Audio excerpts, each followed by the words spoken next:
This is 7 National News, and in our top story, about 176,000 children are diagnosed with cancer annually worldwide, causing an estimated 90,000 deaths per year.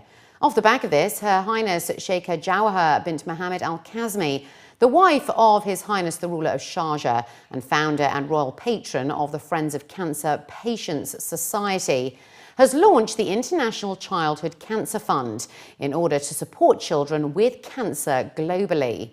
The fund, the first of its kind in the world, has been launched in cooperation with the UICC and aims to save the lives of 30,000 children a year.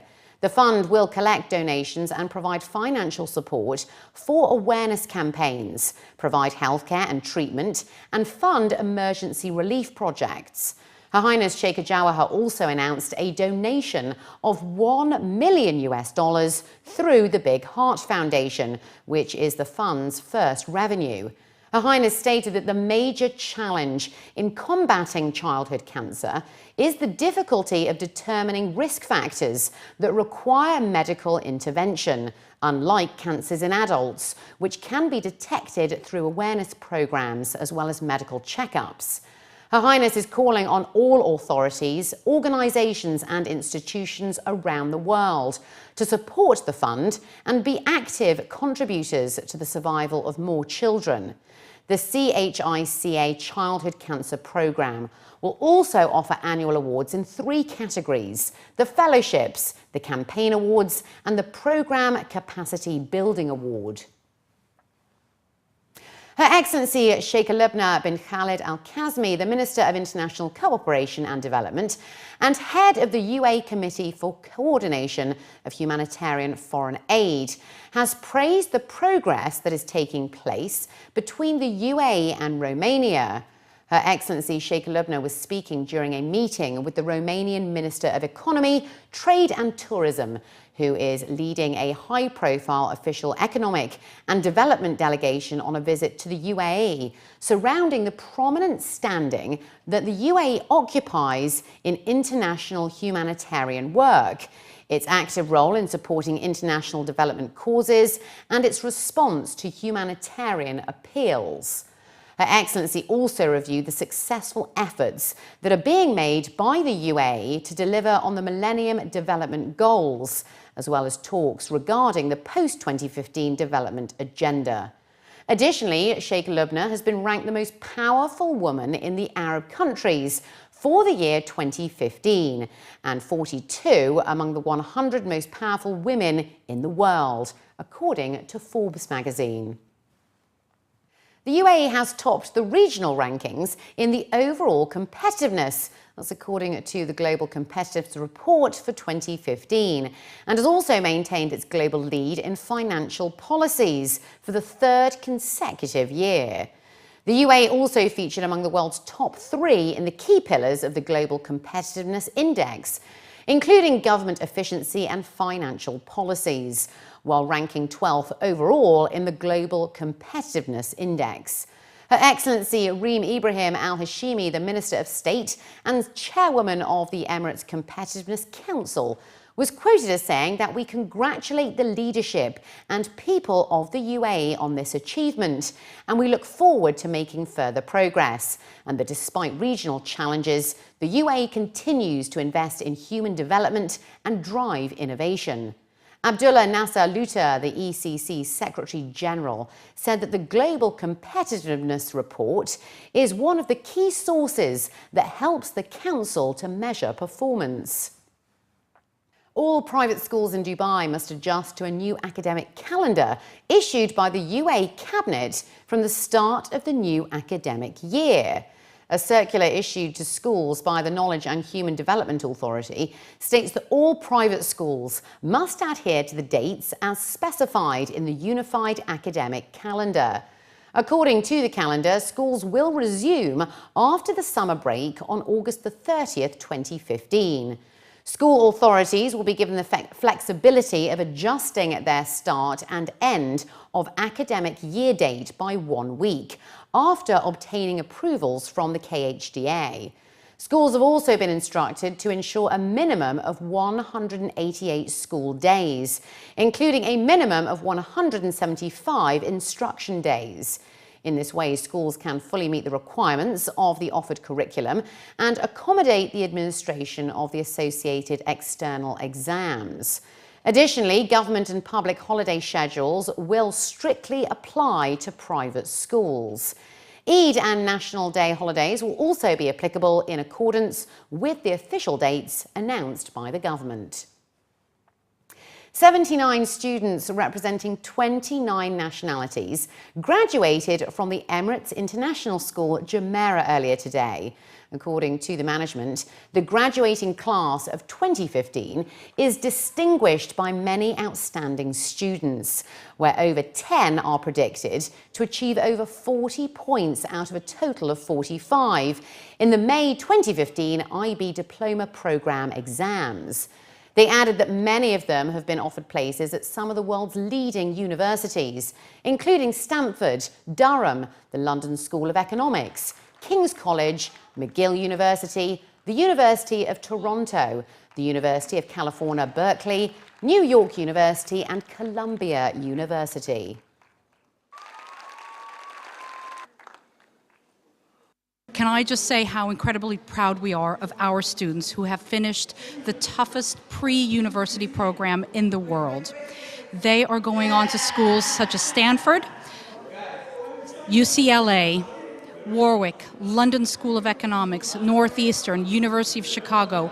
We could not be more proud of our students who are graduating today, and we wish them all the luck in the world. This day is a big day for most of us students because it's kind of the day where we move on from childhood to adulthood, and it's the day that we all look forward to throughout high school. It's the day that means the most to us, and not just for us, it means a lot to our families to see us and make them proud. We'll go probably to US, to Babson College, which is located in Boston. It's the same uni as my brother, and I'll probably be majoring in entrepreneurship and business and management. It's been 14 years in Emirates International School, so it's definitely going to be a big change because this has always been my second home. But a bit of nerves, a bit excited, but I think it's going to be a lot of fun. Hopefully everything goes as planned. And then after this, it's off to university in the fall.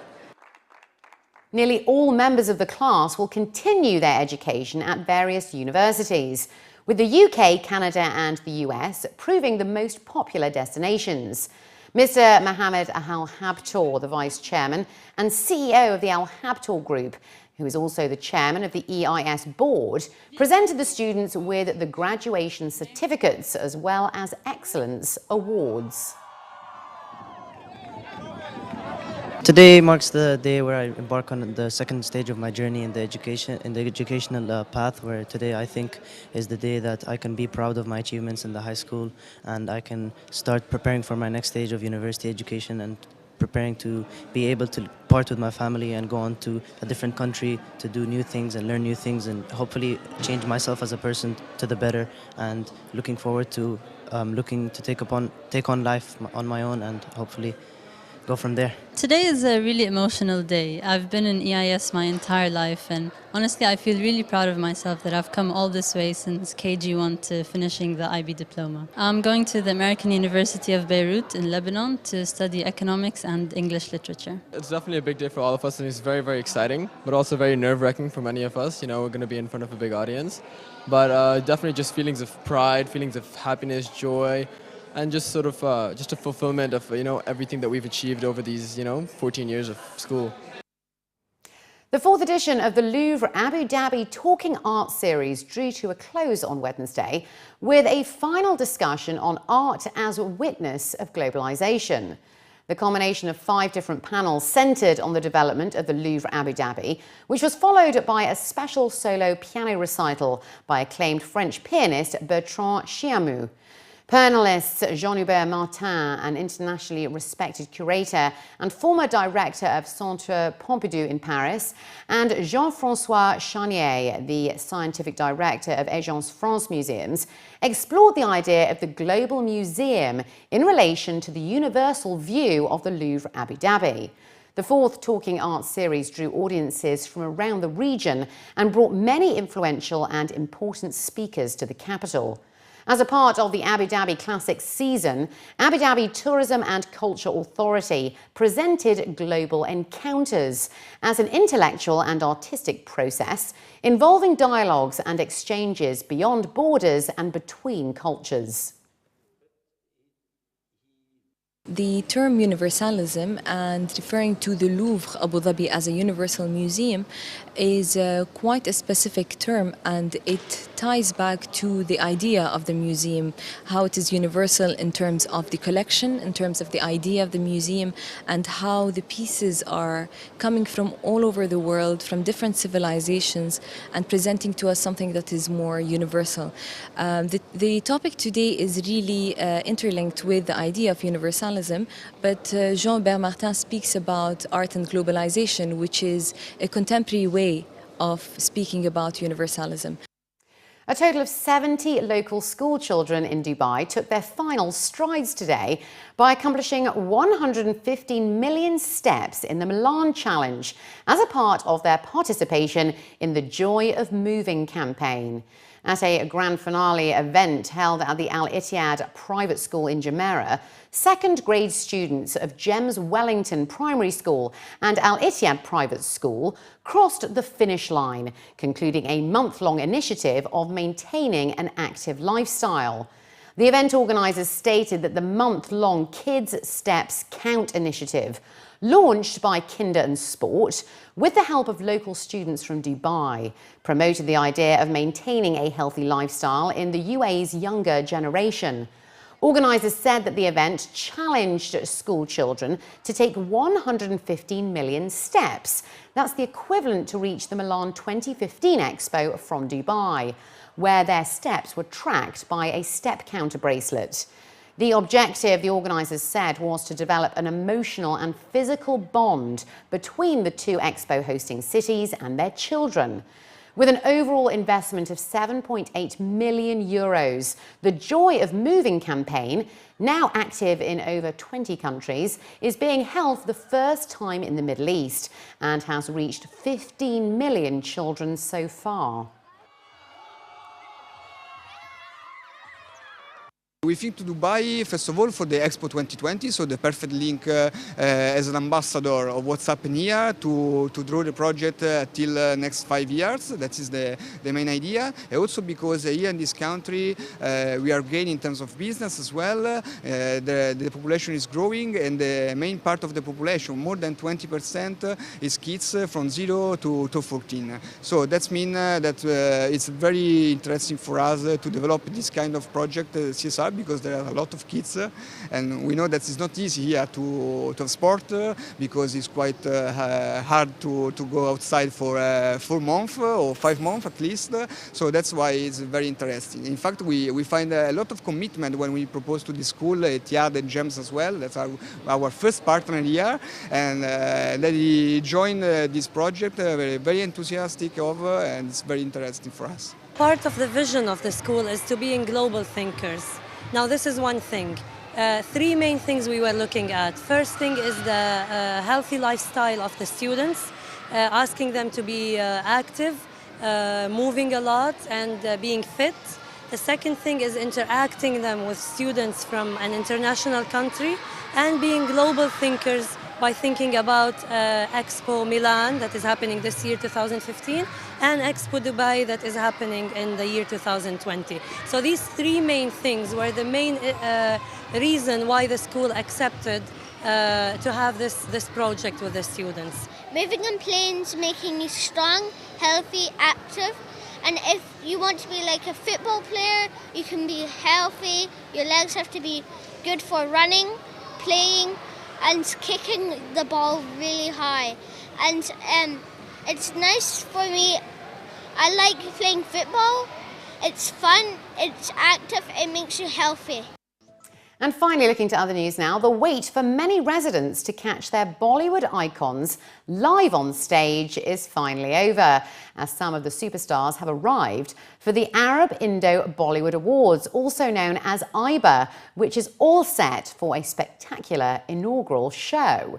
At a press conference today, organisers, jury members and renowned stars such as Varun Dhawan and Pariniti Chopra revealed the details of their live performances that have been lined up for the show. A total of 20 awards will be given out on Friday night at the Maidan Racecourse, which includes the Best Actor, Actress, Screenplay, along with the top award of the Best Film of the Year. Commenting on the expectations for the night, Varun, who is also a contender for the award as the Best Actor, has promised a dramatic spectacle during his onstage dance performance. Parinita, who is also nominated for Best Actress award, is a frequent visitor to the Emirate and is also willing to ensure a night to remember for those attending. Very honestly, first time these awards are happening, so it's a privilege and an honor to be here. And definitely the act that's been designed by Shamak sir is something which I've never done before. It's a mix of contemporary and hip-hop, which is something I think he does very well. And you can expect some daredevil kind of hardcore stuff, which is going to go down. And I'm going to be performing on Bezuba Phirse from ABCD for first time anywhere. Be live in Dubai. I'm performing on the Best Film nominations, which I'm really excited about because it's the biggest award of the night, the Best Film of the Year. And so I'm performing on songs which are not mine for the first time. So that's very exciting. I've tried to kind of emulate what the actors have been doing in the film. I don't know if I'm going to be successful, but I'm very excited actually. But I'm slightly nervous. I hope those actors don't come on the stage and beat me up. Dubai has, over the years, been in the limelight of Bollywood cinema, hosting awards ceremonies previously. However, organisers are hopeful that IBA will establish itself as a major event ceremony over the coming years. Speaking during the press conference, Abdul Latif Sayegh, the CEO and chairman of IBA, stated that the star-studded lineup, together with the vibrant celebrations, should promote Indian cinema in the Arab world. I went home and I sat with my mother and I asked her, I said, what makes us, as Arab, basically always, and this is, when our kids, always gather around TV, and Bollywood was the best place, for us. And believe it or not, she answered that with a few words. She said, it's the passion, the feeling, the love, the emotion, the heart a lot of people put behind, producing this film. So I would say a lot of these elements are exactly what's going to invite everyone and a lot of Arabs to come and attend the show tomorrow. So they don't need an invitation. I'm sure they're going to be there and you're going to see them.